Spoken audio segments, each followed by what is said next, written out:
Bismillahirrahmanirrahim. Assalamualaikum warahmatullahi wabarakatuh. Waalaikumsalam warahmatullahi wabarakatuh. Selamat pagi anak-anak, sehat semuanya ya? Alhamdulillah.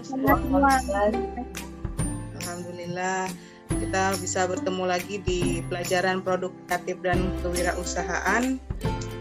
Pada minggu ini kita akan membahas tentang media promosi. Setelah minggu lalu kita bahas biaya produksi, terus fungsi prototype dan pengujian prototype. Tapi sebelum ke materi, Ibu akan absen terlebih dahulu. Di sini Ibu lihat sudah hadir semua, kecuali Amanda ya, belum hadir. Ibu juga sudah mengirimkan absensi di WhatsApp group dan di Google Class.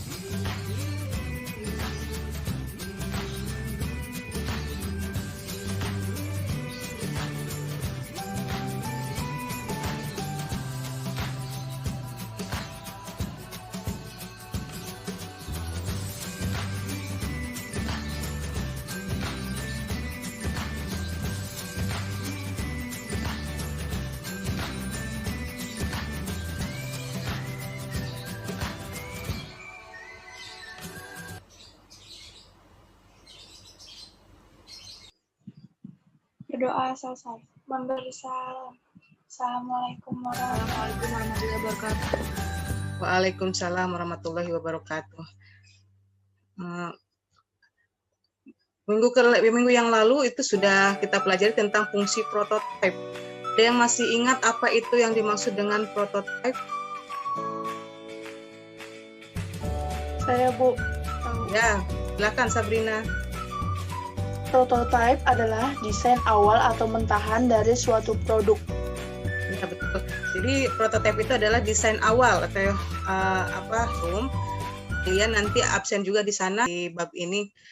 Dan adapun tujuan pembelajaran yang pertama adalah setelah melaksanakan pembelajaran, peserta didik dapat mengidentifikasi macam-macam media promosi. Yang kedua, peserta didik dapat menganalisis langkah-langkah pelaksanaan promosi. Yang ketiga, peserta didik mengidentifikasi media promosi. Dan yang keempat, peserta didik diharapkan dapat membuat media promosi berdasarkan segmentasi pasar. Pernah kalian lihat gambar seperti ini? Pernah nggak? Di mana? Di mana? Di pinggir jalan. Ya, di pinggir jalan ya. Terus di tembok-tembok atau dinding ruko itu biasanya banyak iklan semacam ini ya. Nah, ini namanya bisa dibilang ini adalah media promosi. Untuk lebih jelasnya, Ibu akan menayangkan video ya, kalian silakan perhatikan videonya dan pahami.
kan ya sedikit dari video yang Ibu tayangkan tadi itu tentang macam-macam media promosi, baik itu media cetak maupun elektronik.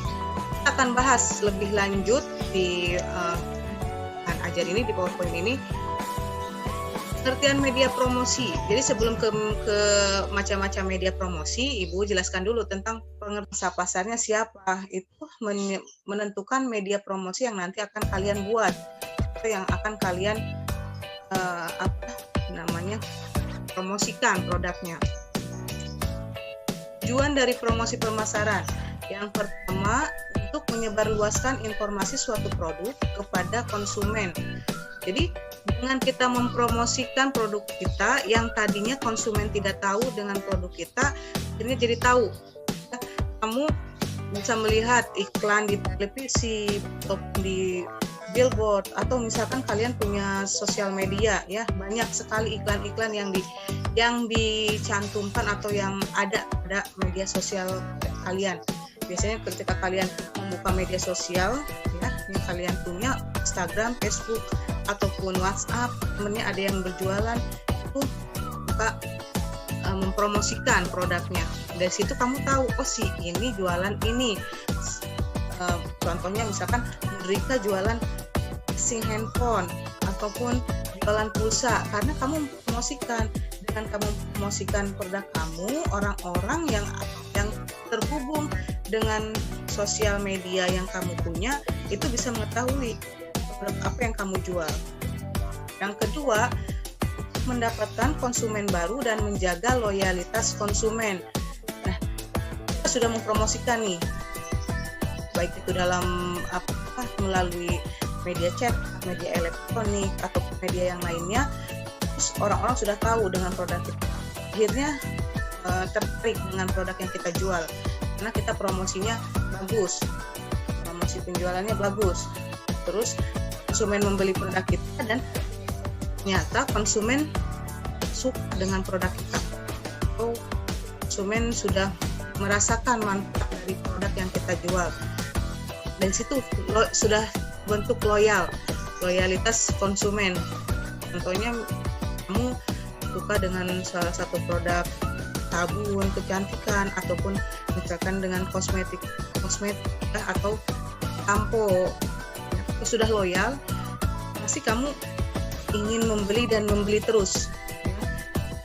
Kamu sudah loyal dengan satu merek A. Terus ketika kamu mau menggunakan habis, nanti kamu mencari ke toko yang lain karena sudah loyal, saking loyalnya.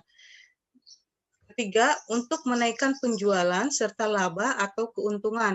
Ini sudah jelas ya, kalau kita dengan mempromosikan barang atau produk yang kita jual, otomatis orang-orang atau calon konsumen tahu dengan produk kita, akhirnya membeli. Promosinya bagus, tertarik membeli produk kita yang kita jual. Kalau banyak yang membeli, itu akan mendatangkan keuntungan buat kita. Terus setelah tujuan pemasaran adalah yang selanjutnya adalah faktor-faktor yang mempengaruhi pelaksanaan promosi. Yang pertama adalah dana yang tersedia. Ini dana kamu buat produk atau buat barang perusahaan. Terus ketika mau mempromosikan, lihat dananya cukup atau tidak untuk membuat suatu periklanan. Kalau iklan itu kan, iklan bisa dipasang di televisi, terus di majalah, koran, dan lain sebagainya. Itu kan kita harus bayar ya, bayar ke media tersebut. Nanti ada ketentuannya berapa menit itu jumlahnya berapa puluh ribu atau berapa ratus ribu. Nah, kalau kamu punya dana yang besar, silahkan kamu buat iklan di televisi atau misalkan di billboard, nyewa reklame, itu silahkan. Tapi kalau misalkan dananya minim, mungkin kamu juga promosikan melalui media sosial kalian. Dengan media kalian memanfaatkan apa yang sudah kalian punya dengan promosi.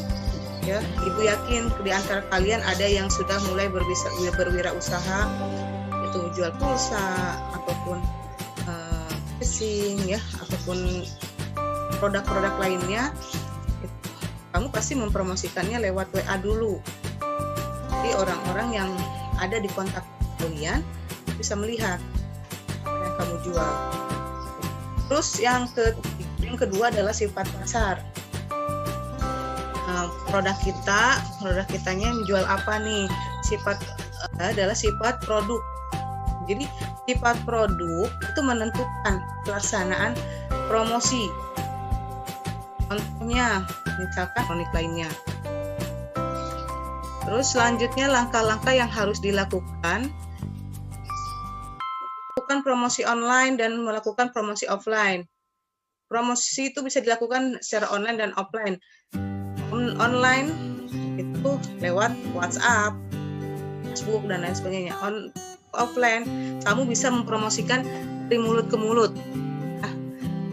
atau misalkan lewat brosur bisa.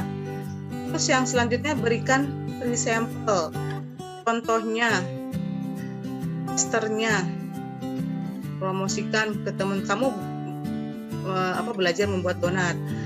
Ternyata ini media promosi ya. Media promosi itu juga sudah dibahas ya di video. Ada media cetak, di elektronik, dan media lainnya. Media cetak seperti koran, majalah, terus tabloid atau katalog ya. Terus media elektronik bisa lewat televisi, radio, terus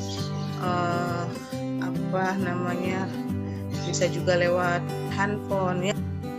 Ini bentuk-bentuk promosi ada 5, ada advertising, personal selling, sales promotion, publicity, dan directing marketing. Agar kalian lebih paham terhadap materi yang Ibu jelaskan ini, Ibu sudah membagikan kelompok ya, dalam kelompok.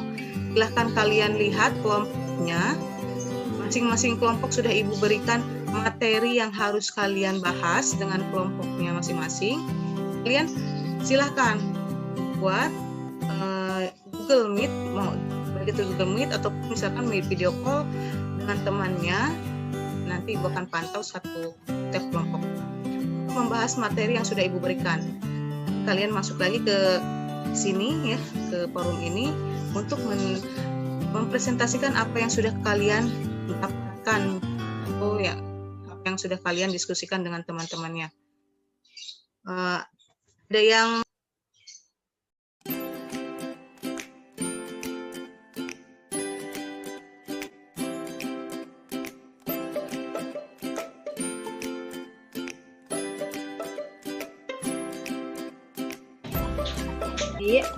yang mau kita masukin ke presentasi itu ada strategi promosi menurut para ahli dimasukin ke presentasi nanti apa? Strategi promosi yang menurut para ahli yang kedua, yang apa tuh namanya? Ravens, itu aja. Ya. Terus sama ada strategi promosi dibagi menjadi 2, itu dimasukin ke presentasi nanti atau enggak? Menurut para ahlinya si Ravens. Terus strategi promosi dibagi menjadi 2, tujuan fokus strategi promosi sama yang 3 hal utama itu. Udah.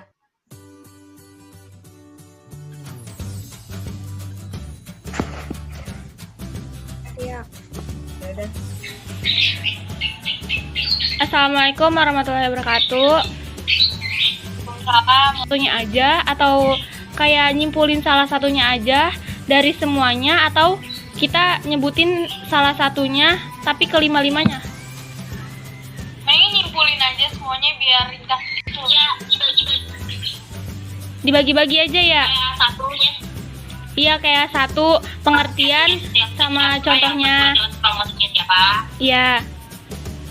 Terus yang kedua, misalkan kayak sales promosi, tujuannya apa, terus kayak contohnya apa, kayak gitu kan? Nama saya Fadia Anastasia, perwakilan dari kelompok 2 tentang bentuk-bentuk dari promosi. Pertama, personal selling. merupakan bentuk penjualan penawaran seorang kepada satu atau lebih calon pelanggan dengan metode atau teknik percakapan atau pembicaraan. Nomor 2, sales promosi bertujuan memberi stimulan kepada calon pembeli untuk membeli produk jasa yang mereka tawarkan menggunakan beberapa alat atau komponen pendukung seperti voucher. Silakan kelompok 3. Perwakilannya? Saya Bu. Ya, boleh. Nadine. Perkenalkan, nama saya Rahmadina Sundari. Saya dari kelompok 3 tentang fungsi promosi. 1. Pengenalan.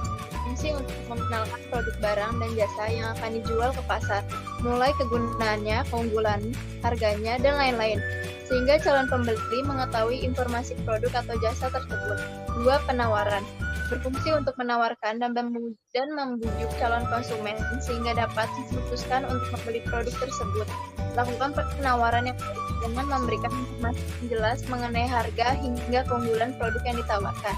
Yang ketiga, penjagaan konsumen, yaitu berfungsi untuk menjaga konsumen supaya tetap loyal terhadap produk yang dibelinya, sehingga melakukan pembelian secara berkelanjutan. Yang keempat, perbaikan. Berfungsi. Selanjutnya untuk kelompok 4, akhir.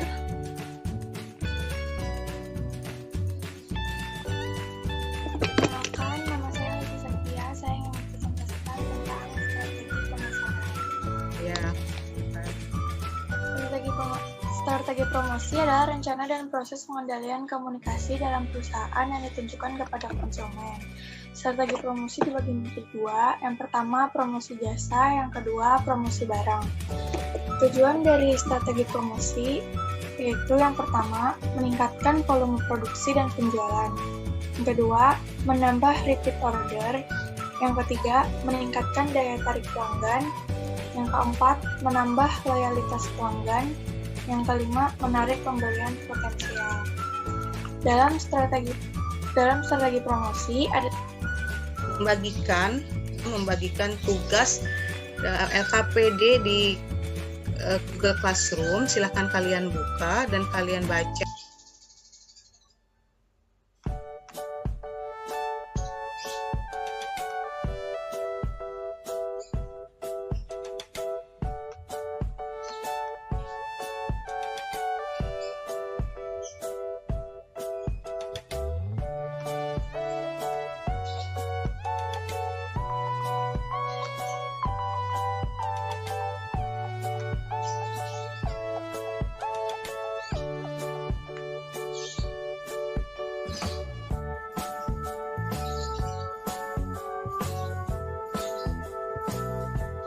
Yang dimaksud fungsi perbaikan dalam pemasaran produk. Ada yang bisa menjawab pertanyaan dari Ulpi sebelum Ibu jawab? Oh iya, boleh Dinar.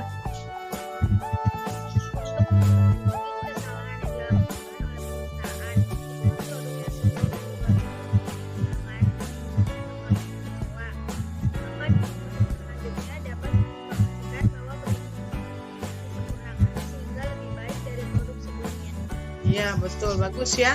Jadi itu fungsi dari promosi juga untuk memperbaiki kesalahan-kesalahan dan mempromosikan produk sebelumnya. Jadi ketika promosi selanjutnya itu ditahu lagi apa keunggulannya.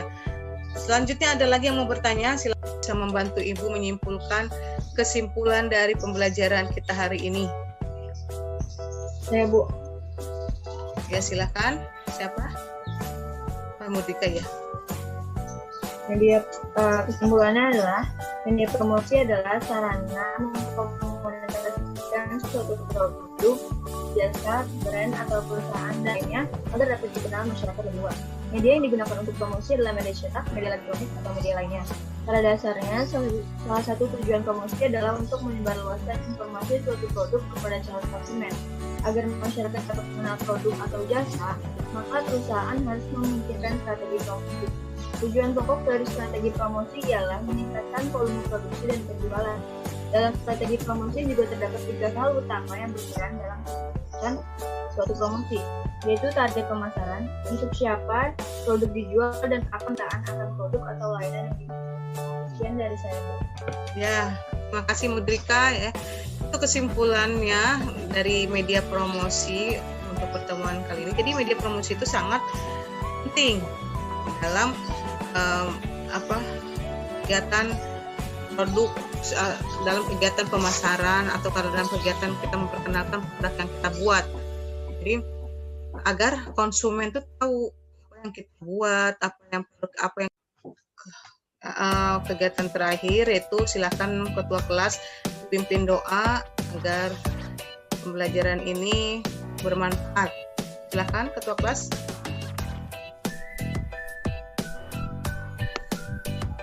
Sebelum kita mengakhiri pelajaran, alangkah baiknya kita berdoa menurut agamanya masing-masing agar ilmu yang disampaikan berdoa.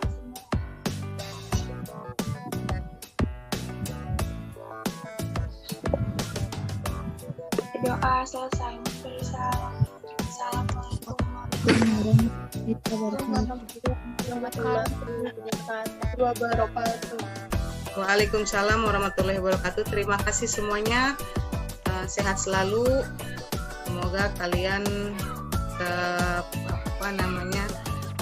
terhindar dari virus ya. Lebihnya mohon maaf. Wabillahi taufiq wal hidayah. Assalamualaikum warahmatullahi wabarakatuh. Waalaikumsalam warahmatullahi wabarakatuh.